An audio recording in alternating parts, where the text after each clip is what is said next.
soal independensi media, ini berkaitan dengan protes netizen terhadap CNN Indonesia. Nah, tiba-tiba saja kan Presiden Prabowo itu mengumpulkan para pemimpin redaksi di Hambalang dan mereka itu ngobrol cukup lama selama 6 jam.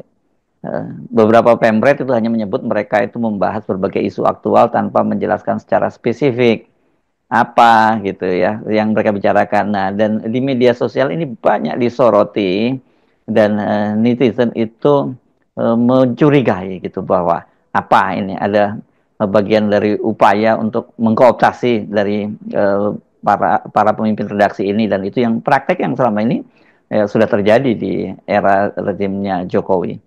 Agak aneh atau minimal menimbulkan tanda tanya serius.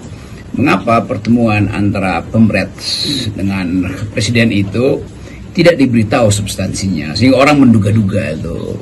Dan justru karena hari-hari ini ada situasi yang terus memburuk, yaitu komunikasi politik antara istana dan publik itu macet.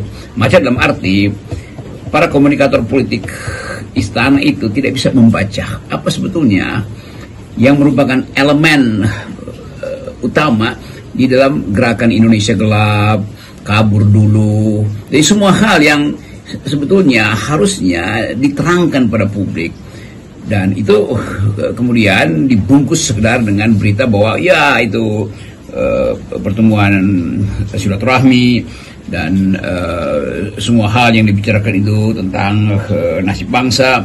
Padahal kita tahu dalam berita itu hampir mungkin 6 jam itu presiden berbicara dengan para pemret, dan itu bukan tradisi yang sehat bagi demokrasi. Kalau hasil pembicaraannya itu seolah-olah sekedar silaturahmi. Jadi publik menunggu sebetulnya satu ulasan yang lebih terbuka, karena pertemuan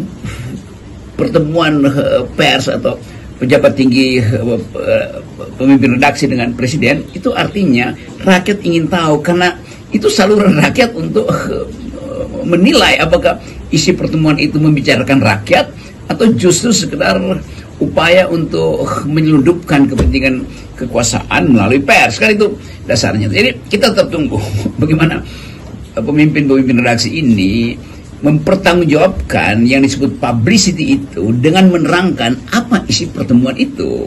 Dan itu nggak boleh ditutupi. Oh, ini rahasia. Nggak ada rahasia ketika Anda menjadi juru bicara publik, maka publicity itu, kepublikan itu harusnya dibalikkan sebagai laporan dari pemret kepada rakyat, kepada pembaca berita, kepada penunggu informasi. Kan itu dasarnya. Nah, ini udah 2 hari tidak ada berita. Selain berita yang biasa-biasa aja, ketemu presiden pesan ini, pesan itu, jaga kebangsaan, kita butuh pers sebagai pilar keempat demokrasi. Iya, tapi itu kan semua ada di dalam pelajaran pertama tentang apa itu fungsi pers. Tetapi pertemuan kemarin itu harusnya lebih ditonjolkan urgensinya apa kira-kira itu. Kalau urgensinya ada, berarti ada sesuatu yang substansial. Kalau sesuatu yang substansial berarti mesti dilaporkan pada publik.